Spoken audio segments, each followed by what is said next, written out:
The gruesome murder case of 4 college students in the small town of Moscow, Idaho, that occurred over 2.5 years ago, has just concluded this past week with the conviction of Brian Koberger, sentenced to spend the rest of his life in prison for these murders.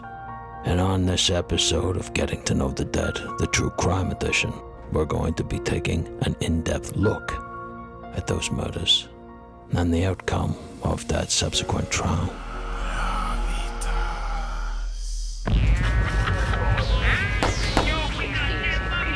Japanese. These guys are fucking real.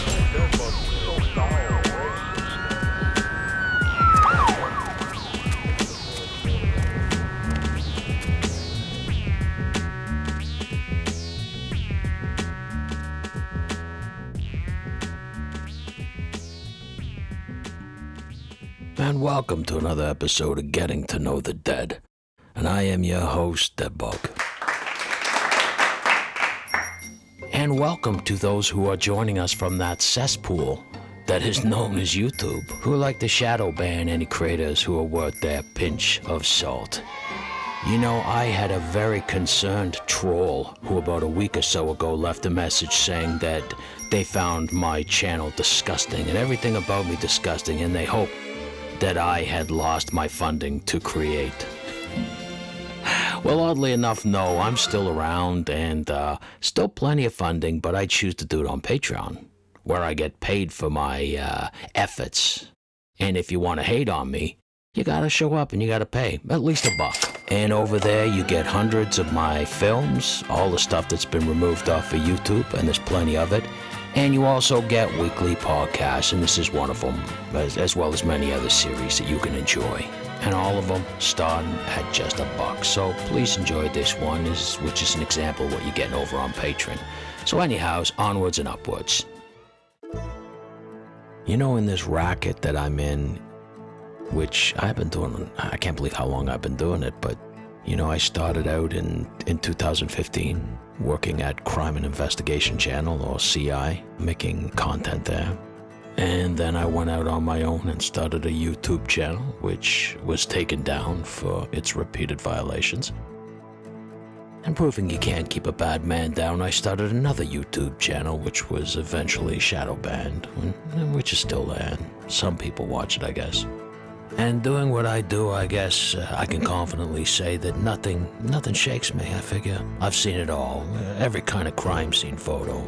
And you experience, I guess, the closest thing to being firsthand. Every bit of brutality that one human can do to another human. And you become almost desensitized to it all. But it was a set of brutal murders in the small town of Moscow, Idaho, in 2022, where 4 students were brutally murdered. 4 young individuals who were slaughtered, basically while they slept, cut down in the prime of their lives in the early hours of November 22nd. It's this particular story, out of many of the others, that breaks my heart, especially when you got kids. A senseless crime that to this very day, no one knows what the motive was, except for the killer. And he ain't squawking. The victims, 20, 21 years old, with their whole lives ahead of them, out there enjoying life. That final respite before we get dragged into adulthood and all the bullshit that comes with it. Where it seems you spend the rest of your life in lineups, figuring out which dollar you want to have stolen from you.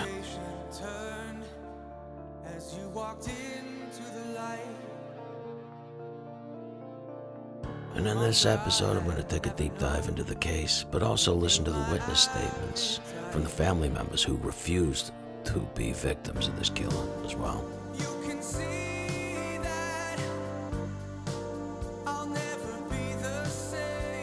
And yeah, sure, these witness statements were heartbreaking, just like any other witness statements, but still there was something different about these, which we're going to listen to and find out why.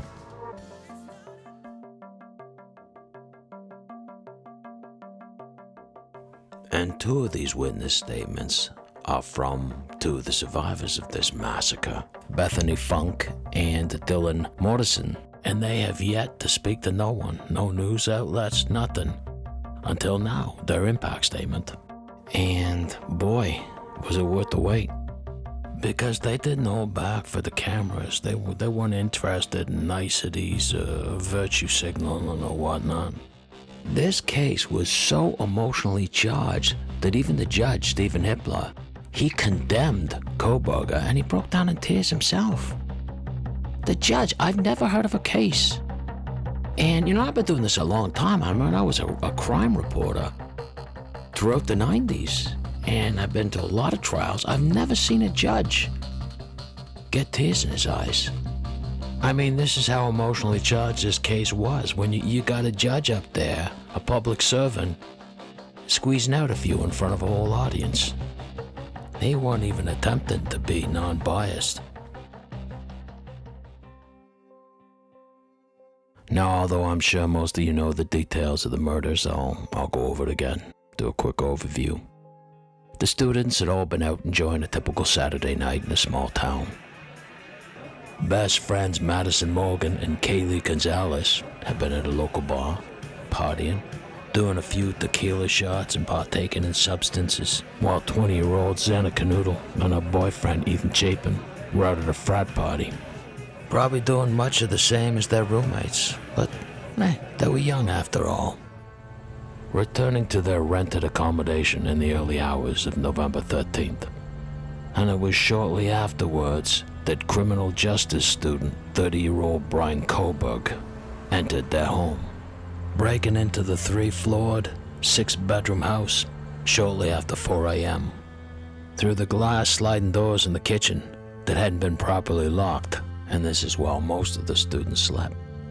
Dressed in all black with a balaclava, Kohberger headed to the 3rd floor of the house, where he killed 21-year-old best friends Kaylee Gonzalez and Madison Morgan first, as they slept sharing a bed, leaving a tan leather knife sheath beside Morgan's nude body, which would later be linked to him through DNA. Now it was by chance that 20-year-old Xana Canoodle had just received a DoorDash delivery, heading back to her room where her boyfriend was sleeping. And that's where she ran into her destiny. And according to the autopsy, she was stabbed more than 50 times at the foot of her bed. And she would have most likely seen her dead lover laying there. Forensics say the boyfriend probably wouldn't even have known what had happened and had died in his sleep. But Xana, she wasn't that lucky. But she fought hard for her life, but she lost. A sea of possibilities to end up just meat at the end of a blade.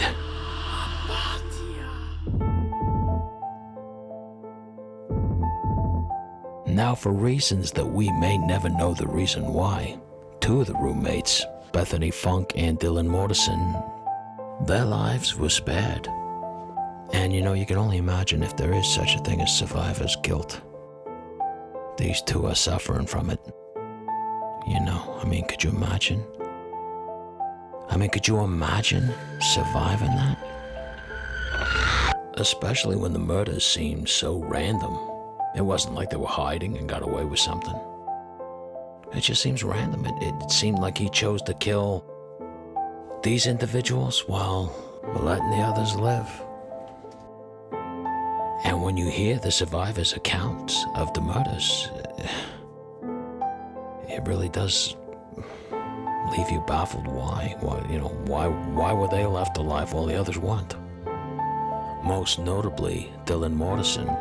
She'd encountered Kohberger when she was asleep in her 2nd floor room, and she thought she heard her friend Kaylee Gonzalez playing with a dog up on the 3rd floor. And as she walked up to her door, probably to tell him to shut up, the killer walked right past her. And this was the 2nd floor, the same floor that Xana and her boyfriend were killed on. And at some point, she said she believed she heard someone saying, "There's someone here." And then she heard someone else crying. And Bethany, or Beth, as she is better known by, was on the ground floor. And most likely, that was why she had been inadvertently spared. But she'd opened the door, and she'd also heard crying. And this was coming from Xana's room. I mean, this is terrifying. Especially if you're a young woman, or possibly a gay, in this scenario. How many of us in our lives have had a nightmare similar to this? This is like the movie Friday the 13th. Scream. I know what you did last summer. This is Nightmare on Elm Street. These are the fucking monsters that we have nightmares about. All of us dream about someone fucking going to our house while we're sleeping. You know, and that's why we're always double checking the locks, and you hear a sound, you jump up in your bed. But this happened. This is for real. This is scary as any nightmare. The only difference is these guys couldn't wake up from it. Now, not much is known about Bethany Funk or Dylan Morrison because of a wide-reaching gag order that's been put on by the defense. So we haven't heard from them, but I'm guessing now we are going to hear from them, since the trial is now concluded and the trauma that they went through that night. But they also received a lot of hate from the public for their actions immediately after their friends had been murdered. Now, Dylan Morrison said that it was around 4:20 a.m. and she'd seen this man with a balaclava, dressed in black, walk past her room, and she didn't recognize him except for she saw one very bushy eyebrow, which might not seem like a big deal, but then when you get a suspect in front of you and he plucks his eyebrows, and has always plucked his eyebrows, well, he's ruled out, isn't he? So I think, especially when it's dark, I think that's a pretty astute observation there that is very telling and will be very useful. And in fact, it was.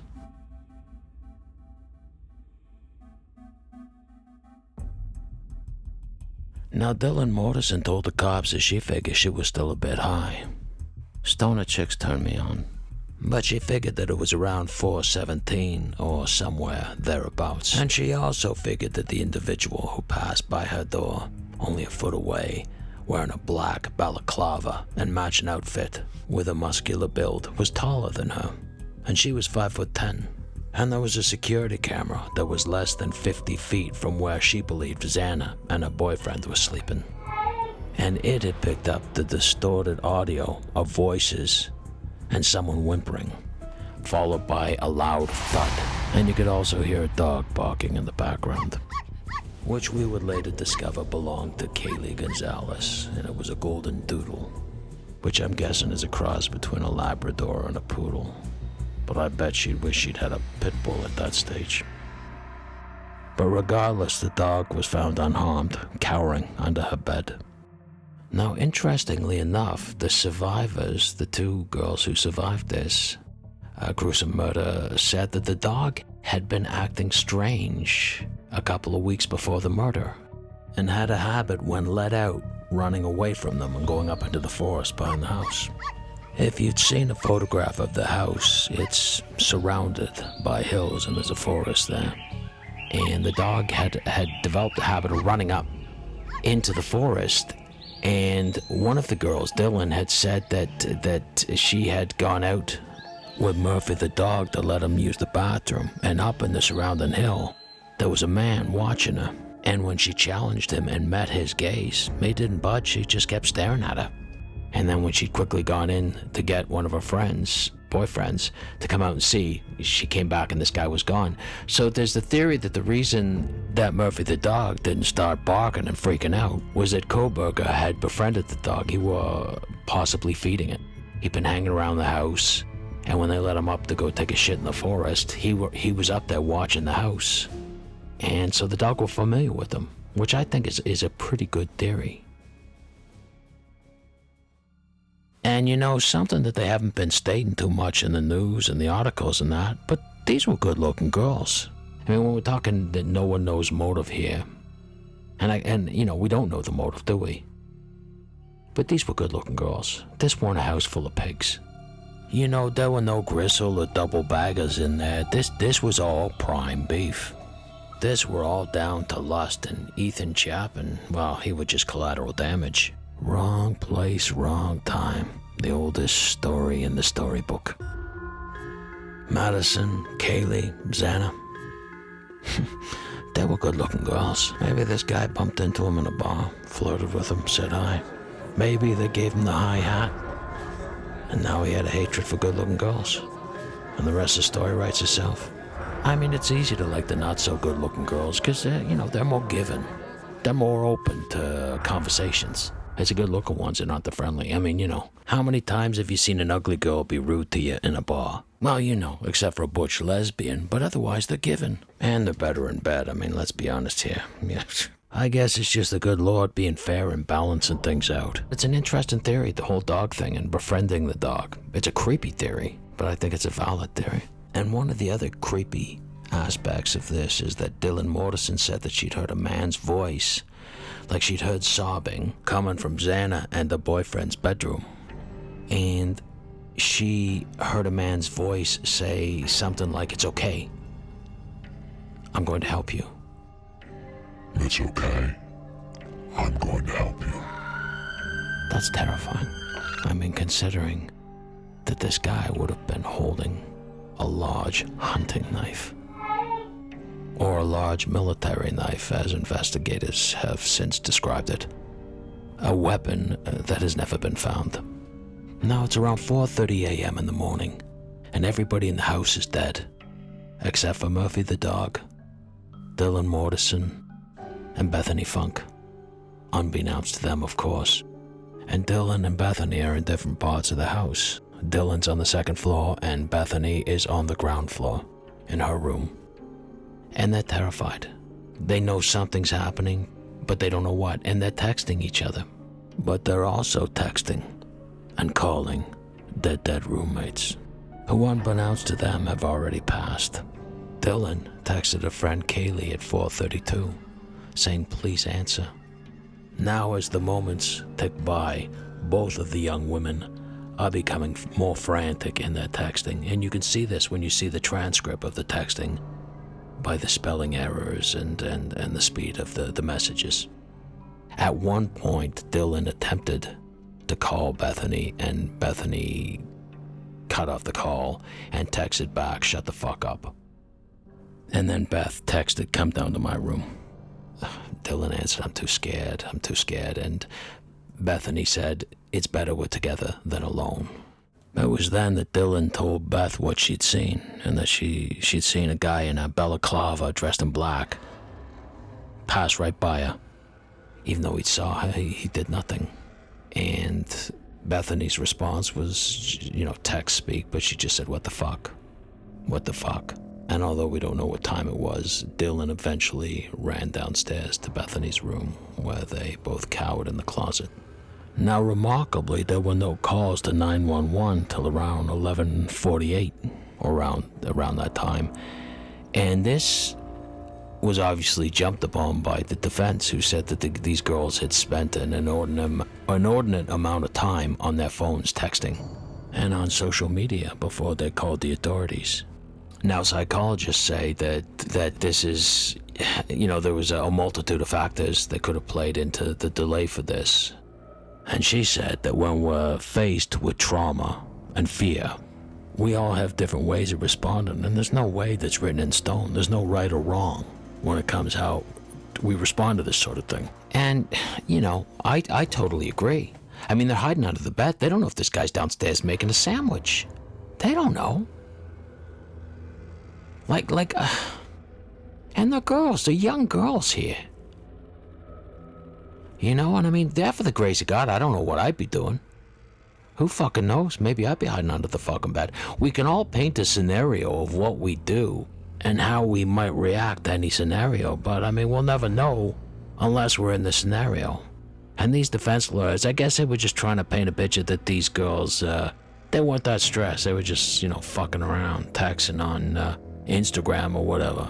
But how do you know how you're going to react when some guy's walking around your house in a balaclava? And I mean, I've heard of multiple incidences where people have found, a day after a murder, still hiding in the fucking closet or hiding under the bed. You're fucking frozen. I mean, they said that Dylan, when the killer walked by her room, she shock froze. I mean, she was in shock. And well, I guess we'll never know why this guy didn't kill her. Who fucking knows? I mean, who knows? Divine providence, one may lyrically wax. You know, and of course there are some strange aspects to this. You know, the prosecution's original filings said that Dylan Morrison and Bethany Funk had woken up at around 10:23 a.m. to discover that the messages that they sent to their roommates were unanswered. And that's when the girls panicked. And they'd messaged their dead roommates, and then they went to sleep, which is fucking highly unbelievable. I mean, what the fuck? I don't even get how that would be filed. I don't know. Seems like gross incompetence to me, because, I mean, Dylan Morrison had seen the killer walk by her. So it's difficult to accept the prosecution's claim that after this, the girls both went back to bed, woke up a couple hours later, and then after scrolling through social media for a couple hours, they called 911. I mean, maybe experts can't even come up with an answer because it's this whole social media texting generation. Because after these girls have been texting each other, instead of calling 911, they started going on social media. Doing what? I don't know. And they haven't released the sites that the girls went on. And the first call that any of them made was Dylan called her father. But I mean, the defense, they were very quick to point out that the girls had spent substantial time on social media for 4 hours. You know, I mean, like I said, I guess the only thing that I can say, and of course they were quick to point out that Dylan was wasted. And there might have been other substances in her, and I don't know what those substances were. You know, she was given a test to find out what they were. Maybe those sort of things, you know, who knows? Maybe she's doing coke or whatever. But I mean, she still would have fucking recognized this guy. So the defense wanted to wreck her credibility because she was the one who identified the bushy eyebrows and identified this guy of how tall he was and you know, because she was 5'10", and this guy was taller than her, and she gave a pretty good description if she were coked up and boozed up. And maybe I'm naive, but I'm going to point it out that, I mean, 20, 21 years old, they're still kids. And I truly believe that. Having kids myself, I mean, if you're 20, 21 years old, you might not see yourself as a kid, but you ever tried to talk to a 20, 21-year-old? Try to solicit any sense out of them? They're all fucking glued to their phones. And there, for the grace of God, we'd ever know how they'd react if this sort of thing would happen, you know, around them. Now, as mentioned, a tan leather sheath was found next to the body of 21-year-old Madison Mogan. A leather sheath that they would later find the DNA of Brian Koberger on, and which would link him to the stabbings of the 4 university students. Records showed that the girls had made 2 calls to 911, one at around 11:45, the other at 11:56. On the calls, you could hear heavy breathing and crying. Passing the phone back and forth, they said something had happened to their roommate, Xana Knodel, and that she'd been at a frat party, her and her boyfriend. They told the 911 operator that Xana had been doing drugs and heavily drinking, and she was lying on the floor and she wasn't responding to them.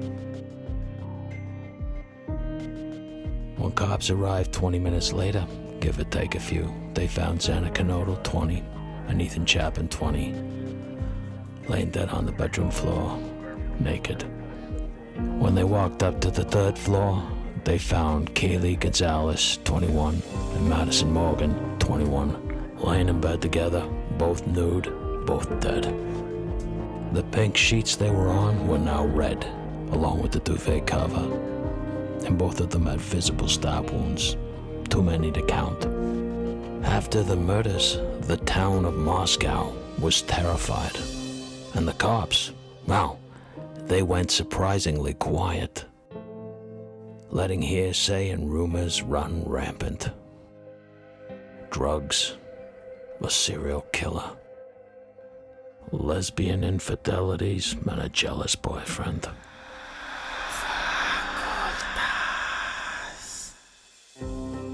But it was about a month later, on December 30th, about 9 miles away from Moscow, that a search warrant was executed on Brian Koberger's apartment in Pullman, Washington State.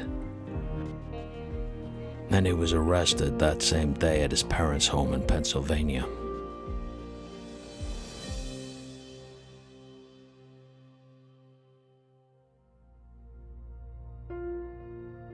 In the recorded information from the search warrant, investigators listed several items with stains, including cuttings off of a mattress cover, a reddish-brown stain on an uncovered pillow, and a collection of dark red spots. Evidence shows that Koberger was linked to the crime scene through cell phone location records, but also his vehicle, which was captured on several security cameras in the area of the murder. Koberger changed the license plates of his Hyundai Elantra just days after the murders. He was guilty as a retard with a shitty dick standing next to Grandma's whimpering dog. And if it weren't the dog, then Grandma's got a secret.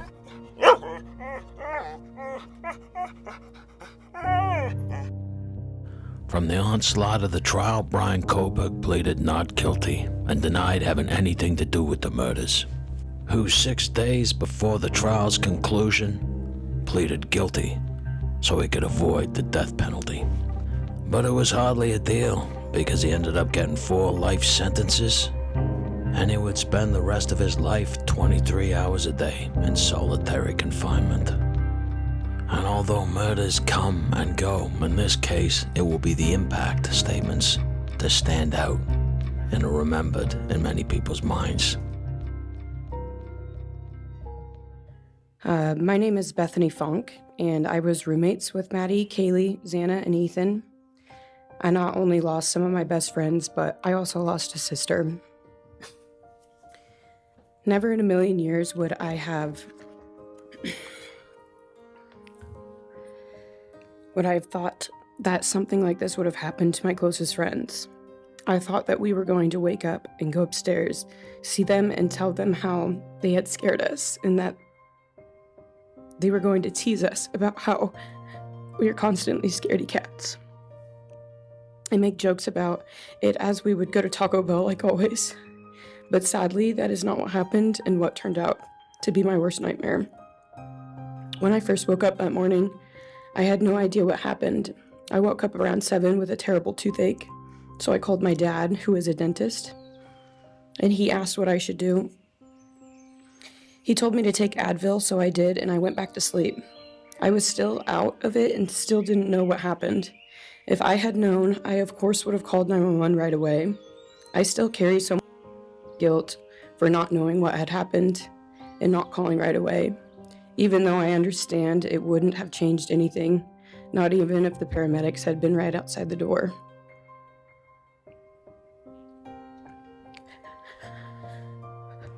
I was so frantic that morning and scared to death, not knowing what had happened. And when I made the 911 call, I couldn't even get out the words. And from then on, I don't remember a thing. It was like my brain wiped that whole memory. That was the worst day of my life. And I know it always will be.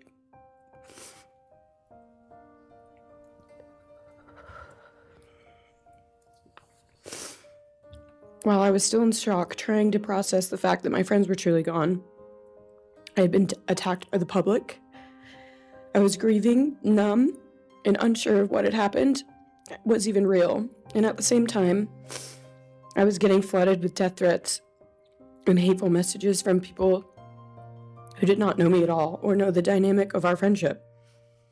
Social media made it so much worse, and strangers made up stories to entertain themselves.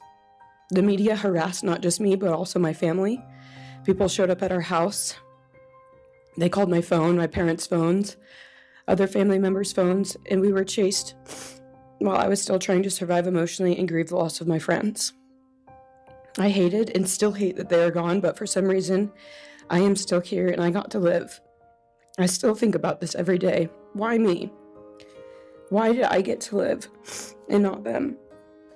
For the longest time, I could not even look at their families without feeling sick with guilt. I did not know what to say or what to do. I was terrified that my presence just made their pain worse, and I was still here when their kid, their siblings, and their friends, their loved ones should have been here instead. After everything happened, I was afraid to go into my own backyard or alone in my house. I was scared that the person who did this would come for me next. I was always scared that the media would try to catch me at any moment of any day, even when I was just walking around my house. I made my parents close all the blinds during the day so no one could see me even in the slightest chance.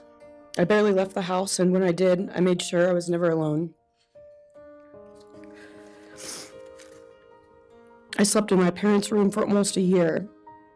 I made them double lock every door, set an alarm, and still check everywhere in the room just in case someone was hiding. And I still check my room every night before, and I double lock it. I have not slept through a single night since this happened. I constantly wake up in panics, terrified. Someone is breaking in, or someone is here to hurt me, or I'm about to lose someone else that I love. The fear never really leaves. For a long time, I could barely get out of bed, but one day I realized I have to live for them. They did not get the chance to keep living, but I do, and I will not take that for granted. So now every day I remind myself to live for them, and everything I do it with them in mind. I am still scared to go out in public, but I force myself to do things because I know that they would want me to keep living my life to the fullest. I am beyond blessed to still be here, and I refuse to take that for granted when they did not get a chance. Our house was not just a house, it was a home. It was where we laughed till we couldn't breathe, make meals, did crafts, binge watch reality shows, played games, and spent lazy days on the couch. It was movie nights, wine nights, morning debriefs, pranks, hot chocolate, cookies, and warmth.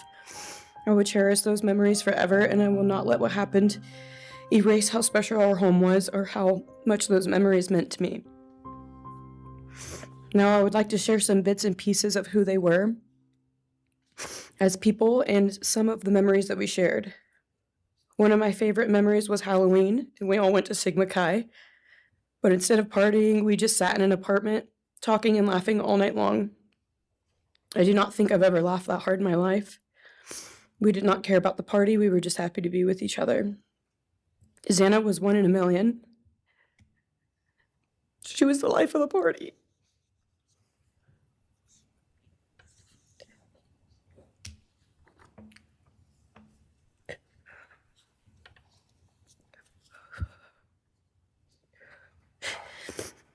But she was also the kindest and funniest person I knew. Everyone loved her because she made everyone feel so loved. She was just someone you always wanted to be around, no matter the circumstance. One of my favorite days with Xana was when she laid on the couch. When we laid on the couch together all day, watching movies and snacking. Or when she, Maddie, and I would go and get margaritas, chips, and salsa. She would also light up a room with her presence alone. Kaylee had the most beautiful, radiant smile. And she was so kind, but also one of the funniest people I've ever known. She loved playing little pranks. And she always had us laughing so hard that we could not breathe. She was so full of energy and life. I really believe that she could have ruled the world if she wanted to, and she would have been America's sweetheart. Ethan was the sweetest, most genuine guy. He was always smiling and always making other people smile too. Ethan was the kind of person you wanted around. He was so kind and easy to talk to, and just so fun. And the way he cared for Xana was truly something to admire. And really was proof that storybook love and true romances really do exist. It was not only obvious to me, but everyone that was around Ethan and Xana that they were absolute soulmates. Maddie was not only one of my best friends, but she was the older sister I would have always wanted. There was no one I looked up to or admired more than Maddie. She was truly a ray of sunshine, and everyone was drawn to her. She was so kind, loving, funny, fun, and passionate. She had the sweetest soul and wanted nothing but the best for everyone. and to love and show love to everyone. She took me under her wing and always made me feel so safe and included, and above all, loved and valued. She never failed to make me laugh or put a smile on my face. Still to this day, I am beyond grateful that she chose me to be her sorority little, and I thank God every day that I not only got to know her, but had her as one of my best friends. Honestly, I cannot pinpoint one favorite memory with Maddie because I have so many, and this would be a very long read if I did. But if some little memories with her that I cherish is when the two of us made a nice dinner and split some wine, or when we would binge watch Jersey Shore or Summer House. When we came up with a whole dance routine on Halloween and danced and sang all night, like no one was watching. All the late night walks home from going out, and just little shopping trips and so much more. I am beyond blessed that I had the chance to know each and every one of them. They changed my life in ways I would have never put into words. I hope that they know who they are, not what happened to them, because who they are were so beautiful, and they deserve to be remembered in the highest way. My heart breaks every time I go to text one of them or how badly I wish I could see and hang out with them. And then I remember I cannot. I will never be able to again. But I still talk to them in my prayers every single night, and I always will. I wish more than anything I could hug them one last time. And I wish I could tell them how much I love them. And even though I cannot, I still tell them every night. I will keep living for them as long as I am lucky enough to still be here. And they were all truly one of a kind, and they will be in our hearts forever and always. But it was Kaylee Gonzalez's sister Olivia who stole the show, for want of a better word, with her impactful statement. After her brother, too overwhelmed with emotion, backed out of speaking last minute. Your Honor, next is Stephen Gonzalez, Kaylee's brother.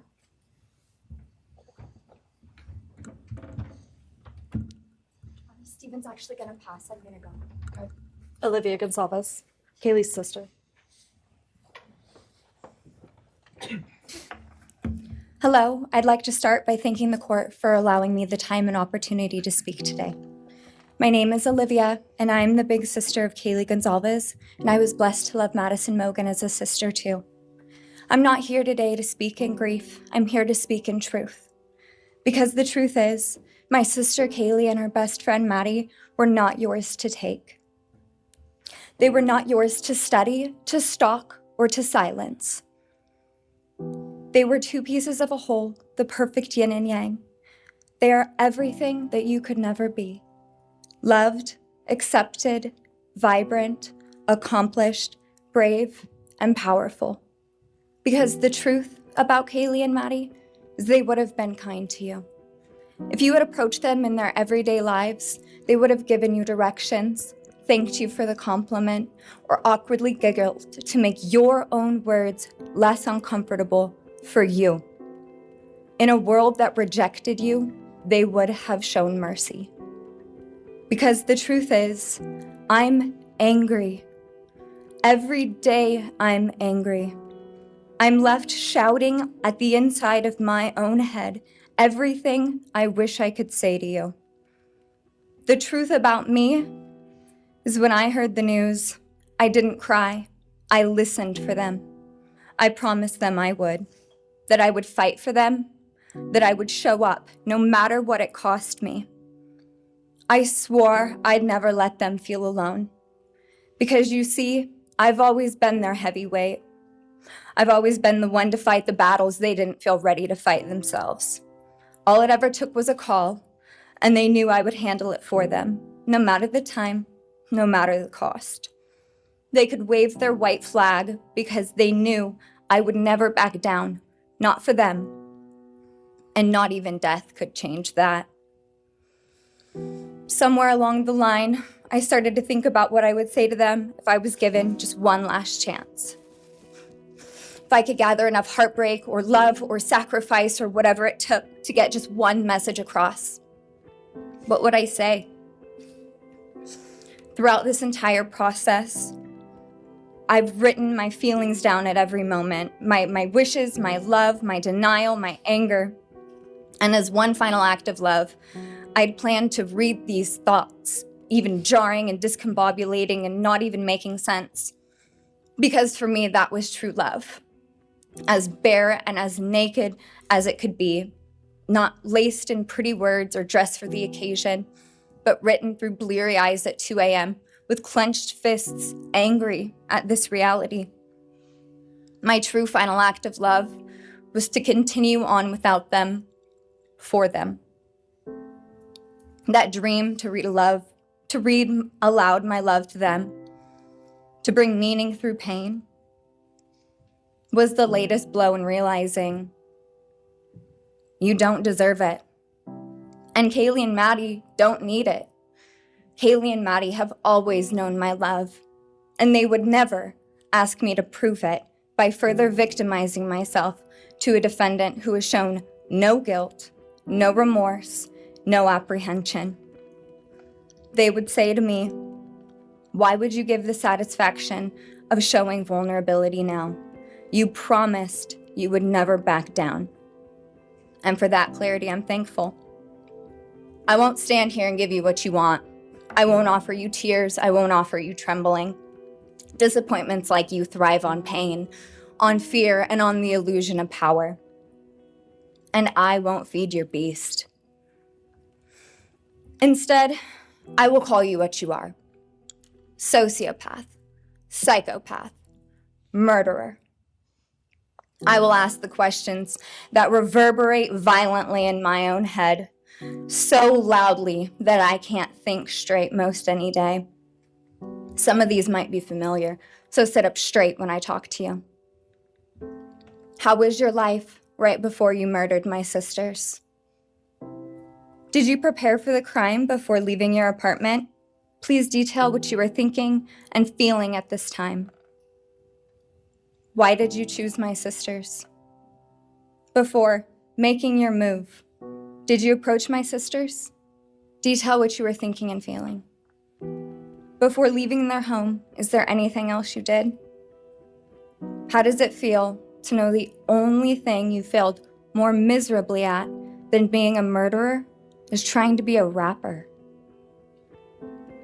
Did you recently start shaving or manually pulling out your eyebrows? Why November 13th?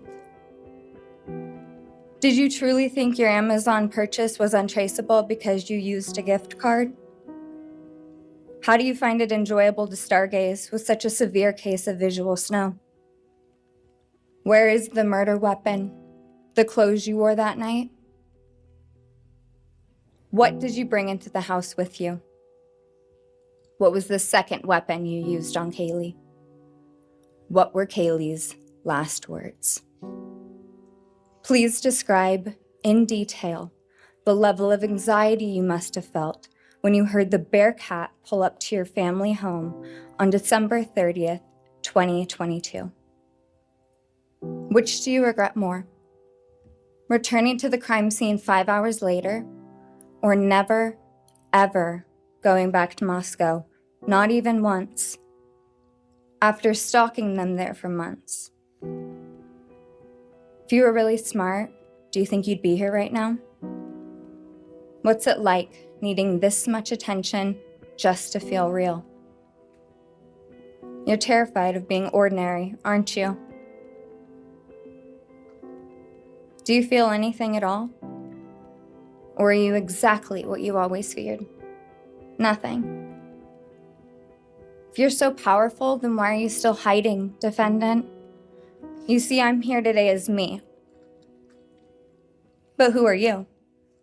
Let's try to take off your mask and see.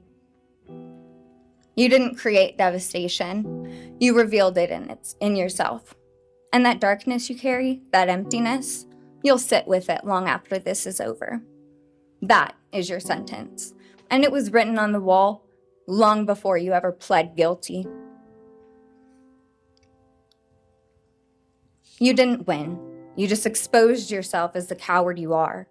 You're a delusional, pathetic, hypochondriac loser who thought you were so much smarter than everybody else.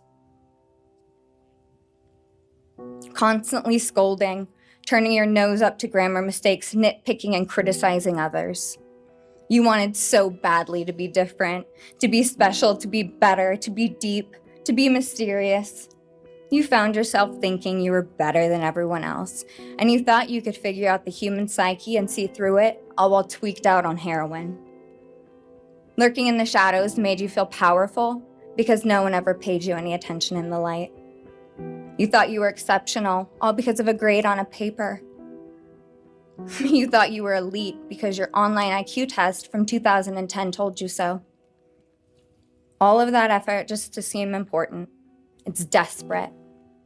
There is a name for your condition, though. Your inflated ego just didn't allow you to see it. Wannabe. You act like no one could ever understand your mind, but the truth is you're basic. You're a textbook case of insecurity disguised as control. Your patterns are predictable. Your motives are shallow. You are not profound. You're pathetic. You aren't special or deep, not mysterious or exceptional. Don't ever get it twisted again. No one is scared of you today. No one is intimidated by you. No one is impressed by you. No one thinks that you are important. You orchestrated this like you thought you were God. Now look at you, begging a courtroom for scraps. You spent months preparing, and still all it took was my sister in a sheath. You work so hard to seem dangerous, but real control doesn't have to prove itself. The truth is, the scariest part about you is how painfully average you turned out to be. The truth is, you're as dumb as they come. Stupid, clumsy, slow, sloppy, weak, dirty. Let me be very clear. Don't ever try to convince yourself you mattered just because someone finally said your name out loud. I see through you. You want the truth? Here's the one you'll hate the most. If you hadn't attacked them in their sleep, in the middle of the night, like a pedophile, Kaylee would have kicked your fucking ass. Thank you. Thank you.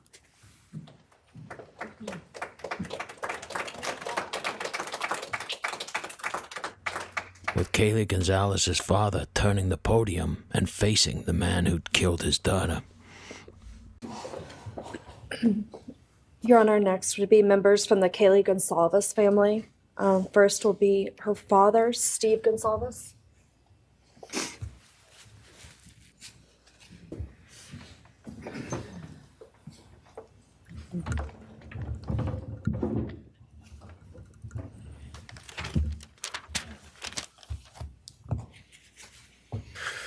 Today, we are here to finish what you started. Today, you've lost control. Today, we are here to prove to the world that you picked the wrong families. The wrong state, the wrong police officers, the wrong community. You tried to break our community apart. You tried to plant fear. You tried to divide us. You failed. Instead, your actions have united everyone in their disgust for you. I just learned from these lead investigators, to their shock, they worked in an investigation and actually worked with Pennsylvania police officers and the federal FBI. You united everyone. Everyone was united after you. None of us are divided. We are united in our disgust and our love for these children. Today you have no name.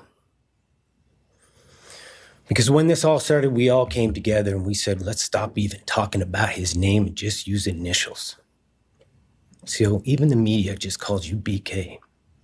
That's all you are. Looking back when the police officers knocked on my door, told me what happened to my child, told me what happened to Maddie Mae, I don't think he was even out of the driveway before my kids turned around, looked at me and said, what do we do, Dad? I told him, you get to work. You get your ass to work. We started calling, we started texting, we started emailing. And you know what? Within hours, we had your white car on the camera. We knew from the very beginning we had you. Police officers tell us within minutes they had your DNA, like a calling card. You were that careless, that foolish, that stupid. Master degree, you're a joke, complete joke. But we took this disaster and we did what we could. We put everything online. We took our kids, we took our images, we took everything that they did, their videos, their photos, the girls' pranks, Ethan singing.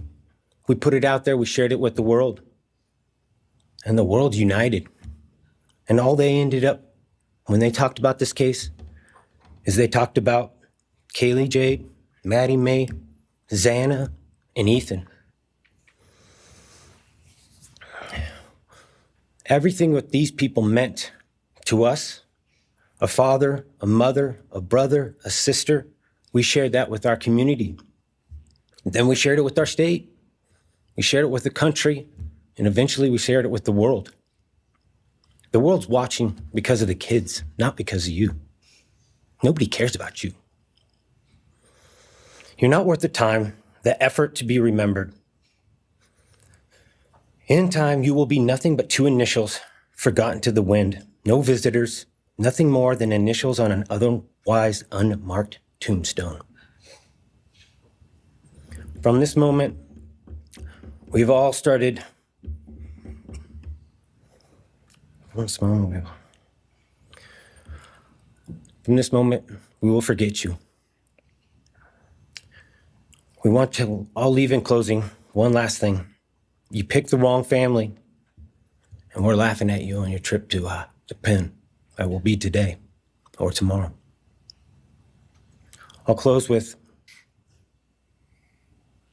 God bless all the men and women that worked on this case and all the hard work that you guys did. You guys allowed us to grieve and allowed us to get through this. The amount of work that you guys put together and the way that you guys put it together was beautiful. There was hard times to be expected, but thank you all. God bless. Thank you. And it was Dylan Morrison who was heard for the first time since the murders, who was overcome with emotion. It was heartbreaking to listen to. I had to sleep in my mom's bed because I was too terrified to close my eyes. Terrified that if I blinked, someone might be there. I made escape plans everywhere I went. If something happens, how do I get out? Keeping in mind it was Dylan who'd seen the Bella Clavert killer walk right by her room. He is a hollow vessel, something less than human. A body without empathy, without remorse. He chose destruction. He chose evil. He feels nothing. He tried to take everything from me. My friends, my safety, my identity, my future. He took their lives, but I will continue trying to be like them to make them proud. Impact statement after impact statement, Brian Kohlberg sat there, cold, impassively listening. And when asked to make a statement to the family, he said nothing. All right, Mr. Kohlberger, you have an opportunity to make a statement if you wish to. I take it you are declining. I respectfully decline. Declining to speak, declining to give a motive. Before the judge gave him 4 life sentences, ending his court date with these damning words. Faceless coward reached the tranquility of 6 beautiful young people and senselessly slaughtered them. 4 of them. The person that slithered through that sliding glass door at 1122 King Road now stands before the world and this court unmasked. No parent should ever have to bury their child. In my view, the time has now come to end Mr. Kohlberger's 15 minutes of fame. And outside of the court, the Gonzalez family made their statement of intent to move on. I made eye contact with him and he was enraged. He was just enraged. So, mission accomplished. You know, we can move on now. We said what we needed to say. And sadly, after almost 3 years, no one knows Brian Koberger's motive. And maybe we'll never know. And that's where the true tragedy lies.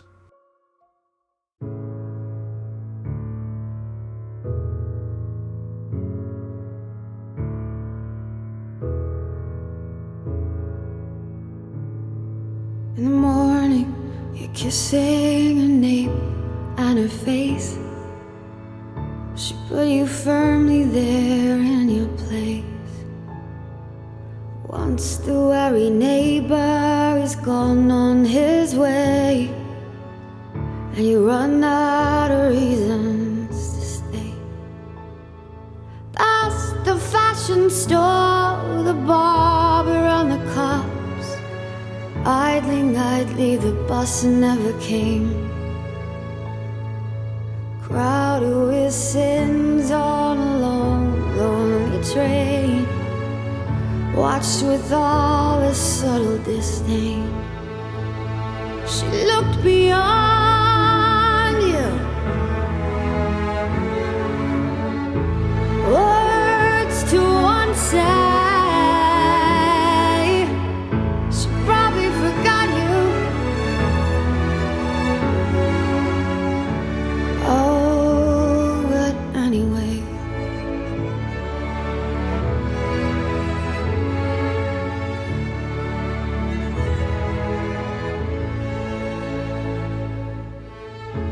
Jacket, a pocket square and a tie. So such things can make anyone try. Try to love you. You just spent 8 hours in her arms. Skin like satin pearl with something within you is saying, oh, she probably died. This could be love though. Yeah, you know it's how it plays. Oh, that's how it plays. She looked beyond you. Words to unsay. She probably forgot you. Oh, but anyway.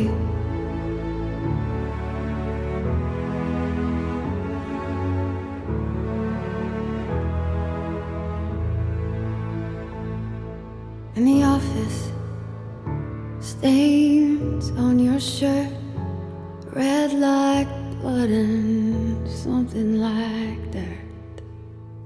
You're a monster, and every kiss you stole, it felt like stealing. I'm not saying it's terrible feeling, no. You're no singer.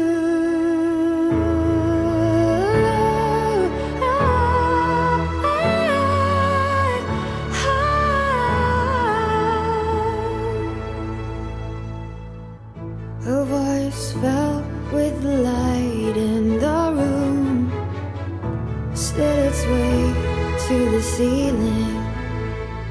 She looked beyond you. Words to unsay. She probably forgot you. She probably forgot you. But anyway.